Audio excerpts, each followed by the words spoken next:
بسم الله الرحمن الرحيم والصلاة والسلام على أشرف المرسلين. Salam alaikum, bonjour tout le monde. Aujourd'hui, on va voir une autre vidéo, mais cette fois-ci, في المودule téléphonie. On va commencer par la téléphonie analogique à commutation. Donc, on va commencer par l'historique du téléphone. Nous avons que le téléphone est considéré comme l'une des inventions les plus prestigieuses de toute l'histoire humaine. Donc, avant l'apparition du téléphone électromagnétique, du première formule pourrait adoptée au XVIIIe siècle, utilisant des objets mécaniques et acoustiques, des tuyaux ou bien des objets creux et lents, qui envoyèrent la voix et la musique à de plus grandes distances que celles accomplies par la voix ordinaire. Les premières expériences portèrent le nom du physicien anglais Robert Hooke entre 1664 et 1695. Il obtient un brevet de téléphone acoustique à câble tendu en 1665. La version avec une corde tendue lui étant attribuée dès 1667. Nous sommes arrivés à 1854. Le Français Charles Boursol, agent de l'administration des télégraphes, est le premier à parler du principe du téléphone à transmission électrique dans un article sous le titre Transmission électrique de la parole. En 1876, cette technologie réussit à atteindre une importance pratique lorsque l'ingénieur britanno-canadien Alexander Graham Bell inventa le téléphone électromagnétique et l'utilisa pour la première fois sur une distance test de 8,5 km à l'extérieur de son laboratoire à Boston. Un événement qui marquera l'histoire du téléphone et précéda au début d'un succès mondial extraordinaire. Le modèle de Bell fut ensuite développé pour prendre plusieurs autres formes et versions. Nous avons le téléphone d'Adair en 1880, qu'on va voir ensuite dans la figure B, le téléphone Medley en 1892, le téléphone Marty en 1910, le téléphone à cornet en 1920, le téléphone à cadran qui est apparu dans les années 1922, le téléphone Cropeau dans les années 1960, le téléphone à touche dans les années 80 et le téléphone sans fil vers 1990.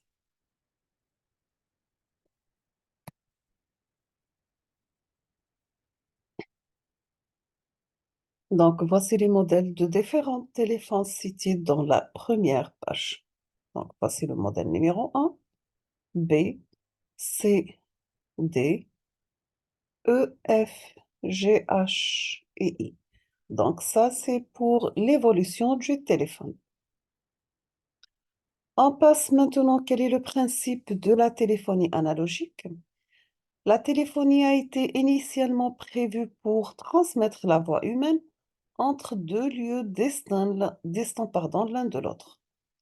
Elle utilise comme support des lignes électriques sur lesquelles transite un courant analogique aux signaux sonores.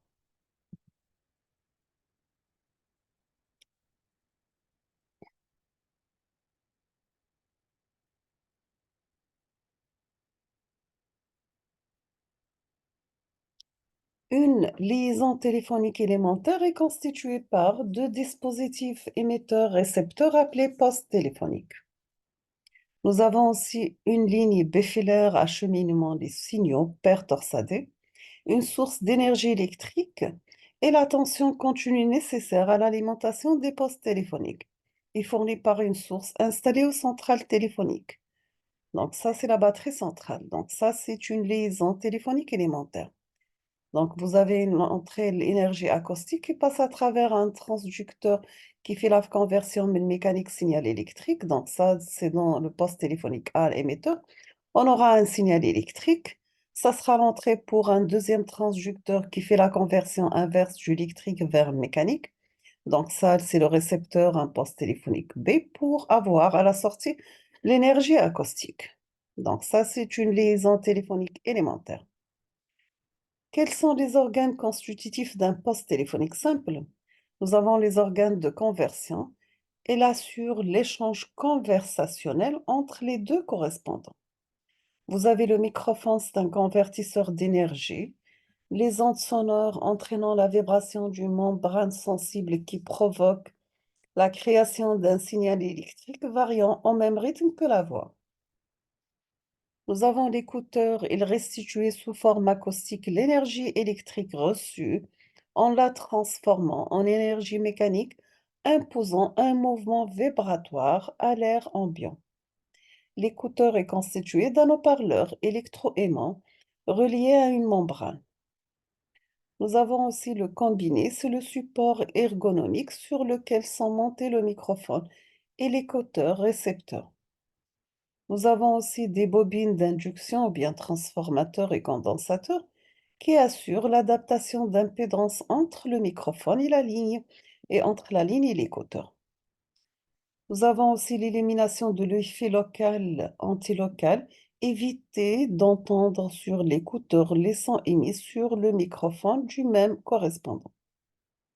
Séparation des courants de différents signaux sonores et qui peuvent être transmises.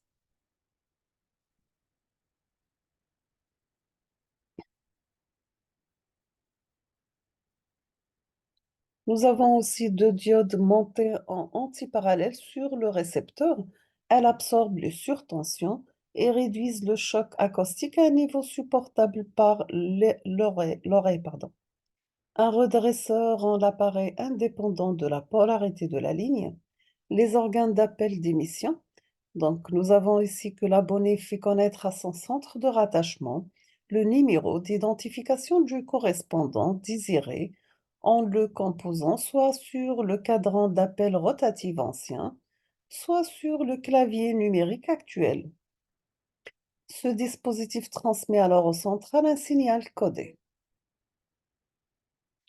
Pour les organes de réception d'appel, nous avons que la signalisation d'un appel est faite par une sonnerie mise en marche par un courant alternatif à travers un filtre.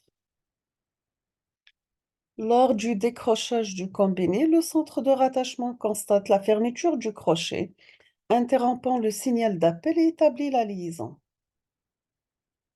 Maintenant, on va passer au réseau téléphonique comité, le RTC. On commence par définition. Vous avez que le RTCP, réseau téléphonique comité public, ou bien PSTN, Public Switch Telephone Network, ou couramment appelé RTC, c'est le réseau de téléphone fixe classique dans lequel un poste abonné est relié à un central téléphonique par une paire de fils alimentés en batterie centrale. Donc la boucle locale. Les centraux sont eux-mêmes reliés entre eux par des liens offrant un débit de 2 mégabytes par seconde. Essentiellement analogique au départ, les réseaux s'est progressivement numérisé, mis à part la ligne d'abonnés qui reste encore analogique. On passe à l'organisation du réseau téléphonique. On peut considérer que le RTC est constitué d'un réseau local périphérique et un réseau dorsal backbone.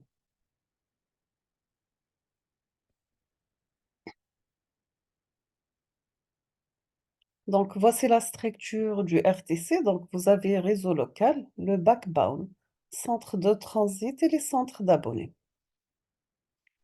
On va définir chaque partie. Donc, vous avez que le réseau local ou boucle locale. Le réseau local au réseau périphérique est constitué essentiellement des lignes d'abonnés qui sont constituées de paires de cuivre de diamètre 2,4 à 0,6 mm de diamètre. La ligne téléphonique, aussi appelée boucle locale, relie le poste téléphonique de l'abonné au commutateur d'entrée dans le réseau backbone de l'opérateur. Ce commutateur est appelé commutateur de rattachement ou bien commutateur d'abonnés. Il se situe dans un bâtiment appelé centrale ou centre téléphonique. Donc, pour faciliter le déploiement et l'exploitation du réseau périphérique, celui-ci est organisé comme indiqué sur la figure 1.4. Donc ça, c'est une structure du réseau local. Vous avez le point de concentration sous-répartiteur, un point de concentration, point de concentration, sous-répartiteur qui sont reliés tous par un répartiteur.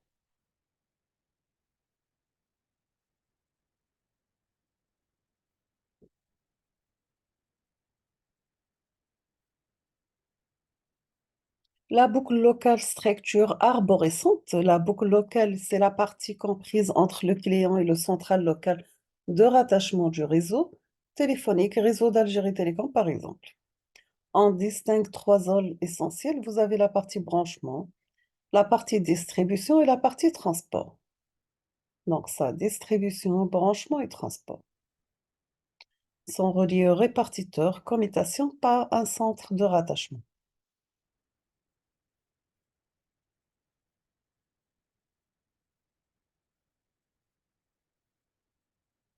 Pour la partie branchement, c'est la partie reliant les clients au point de raccordement. Ces liaisons sont réalisées par des câbles en cuivre. Une ligne est composée d'une paire de fils transmettant la voix et les données sous forme de signaux électriques. La partie branchement développe le câblage en façade. Généralement, les logements particuliers et les petits immeubles acquièrent une paire de fils de cuivre par ligne posés directement sur leur façade, tandis que la plupart des immeubles disposent d'une gaine technique chargée de recevoir les câbles de chaque résident et d'une armoire technique regroupant les connexions. La connexion n'est pas toujours possible par câble. Par exemple, en zone montagneuse, on utilise la transmission radio. Des équipements émettent et reçoivent les communications par faisceau hertzien. C'est la boucle locale radio. On passe maintenant aux exemples de les points de concentration. Ce sont des petites boîtes placées sur des poteaux ou dans des endroits réservés au sein des immeubles. Les paires téléphoniques arrivent au PC sur des réglettes. Le PC n'est rien d'autre qu'un mini répartiteur de petite capacité de quelques dizaines de paires. Voici un exemple de point de concentration. La partie distribution, donc c'est la partie des câbles de moyenne capacité qui relie les points de concentration à un sous-répartiteur. Et chaque câble contient un certain nombre de paires et leurs calibres sont généralement normalisés.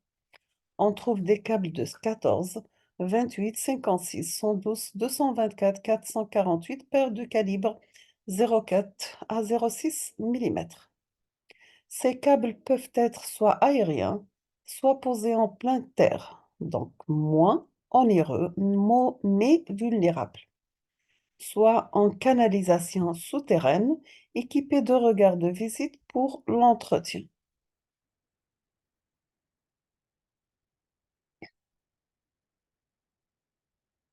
Les sous-répartiteurs SR sont des casiers placés sur les trottoirs. Ils permettent de la même façon qu'un PC de regrouper les câbles de distribution vers les câbles de transport qui sont plus volumineux. Un sous-répartiteur peut connecter jusqu'à 1500 paires. Donc, voici l'image d'un sous-répartiteur d'un RTC. La partie transport, c'est la partie qui connecte chaque sous-répartiteur à un répartiteur via un câble de forte capacité.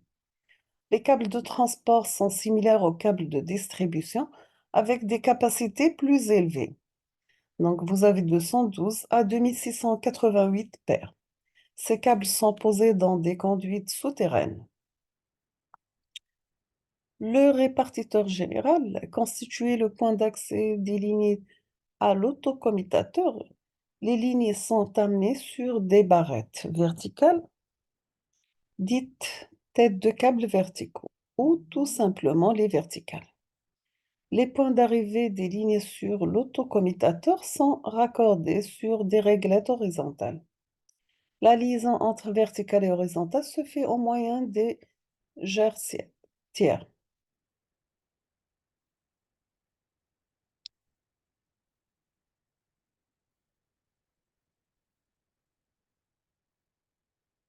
On passe maintenant au réseau dorsal. Les réseaux dorsales constitués par des commutateurs et des systèmes de transmission. Le réseau a une structure étoilée maillée. La commutation. Les commutateurs centres sont fonctionnels de deux types, les centres d'abonnés et les centres de transit. Pour les centres d'abonnés, ce sont des centres qui permettent le rattachement des abonnés et sont différenciés en deux types. Vous avez les centres à autonomie d'acheminement, le CAA, qui sont capables d'analyser les numéros qu'ils reçoivent et les traduire en un itinéraire parmi ceux possibles pour acheminer la commutation vers l'abonné demandé. Nous avons aussi les centres locaux qui ne sont pas capables d'analyser la numérotation ou ils sont seulement capables d'analyser les numéros des abonnés, bien sûr, qu'ils desservent. Et les autres sont tous acheminés vers une seule direction. S'ils n'ont aucune intelligence et leur rôle se limite à la concentration, on les appelle aussi centres auxiliaires. Voici des exemples de centres téléphoniques. Commutation manuelle avant le CAA, commutateur à autonomie d'acheminement, le CAA. Les centres de transit permettent de connecter les commutateurs qui n'ont pas de liaison entre eux. Ceci permet d'avoir un réseau étoilé plus facile à gérer et moins onéreux. Les centres de transit sont aussi différenciés en deux types. Nous avons les centres de transit secondaires, CTS, et les centres de transit principaux, le CTP. Les centres de transit permettant de connecter les réseaux de deux pays sont appelés centres de transit internationaux. Nous avons une remarque qu'un centre peut assurer simultanément la fonction de rattachement d'abonnés et le transit.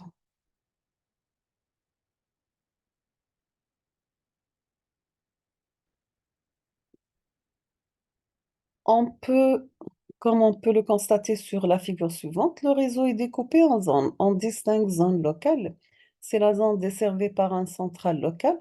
Une zone à autonomie d'acheminement ZAA, c'est la zone desservie par un centre à autonomie d'acheminement.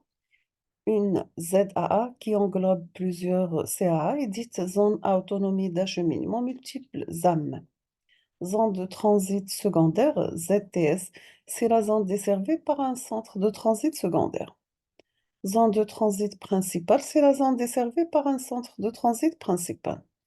Donc ici, vous avez zone de transit principale, zone de transit secondaire et zone à autonomie d'acheminement. Donc ça, c'est la structure simplifiée d'un tronçon du RTC. Donc vous avez les abonnés reliés avec des commutateurs locaux. On passe la transition, donc.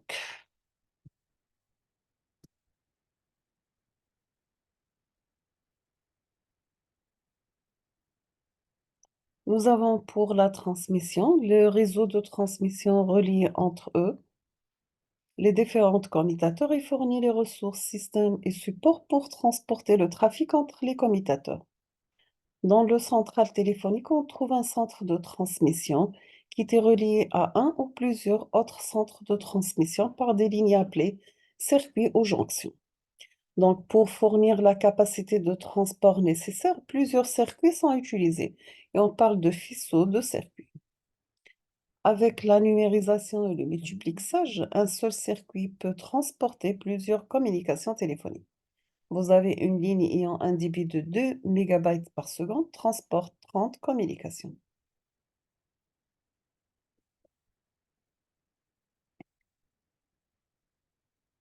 Donc, les médias de transmission utilisés sont le cuivre, paire torsadée, câble coaxial, la fibre optique et les faisceaux hertziens. La tendance actuelle va vers la fibre optique qui offre une capacité et une qualité de transmission élevée, ainsi qu'une portée bien supérieure à celle du cuivre. Communication entre le téléphone et le central, c'est la norme TBR 21 qui fixe les caractéristiques électriques des signaux émis par le combiné téléphonique ou n'importe quel équipement branché sur la prise.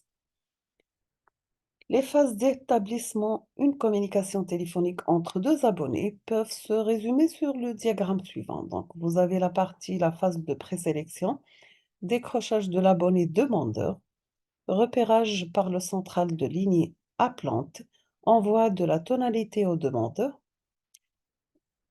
composition du numéro par l'abonné demandeur et la phase de sélection. Vous avez la réception de la numérotation, analyse de la numérotation et transfert de données aux organes de commande, recherche de la ligne demandée. C'est la ligne test de la ligne demandée. Si elle est occupée, on voit au demandeur la tonalité d'occupation et raccrochage, arrêt, taxation, rupture de liaison.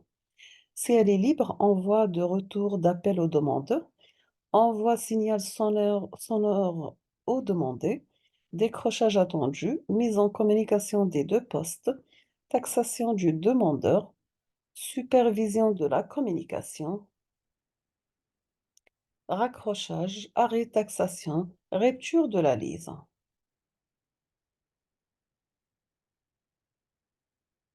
Donc, ce sont les phases d'établissement d'un appel.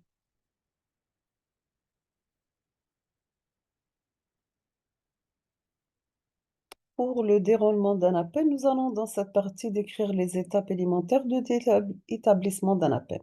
Nous considérons un abonné qui est relié à un commutateur A qui désire appeler un abonné B.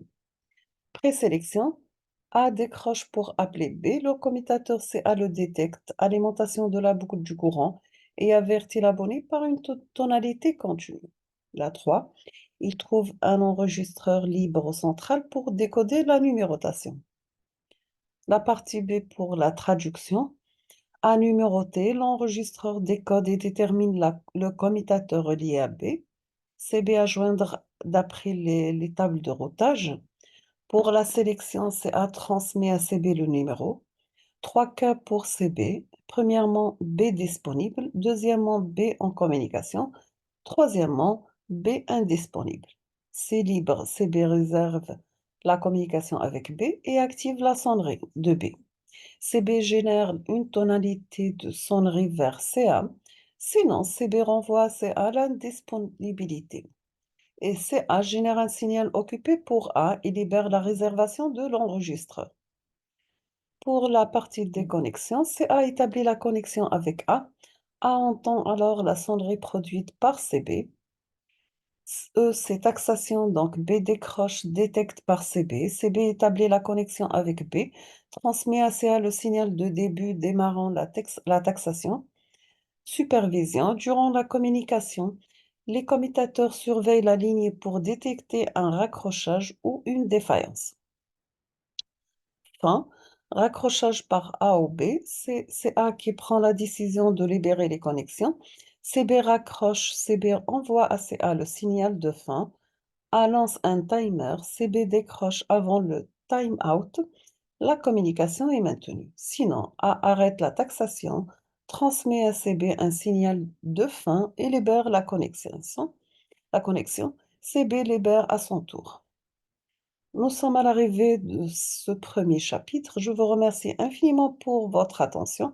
Dans la prochaine vidéo, Inch'Allah, on va faire ensemble le chapitre numéro 2. Merci.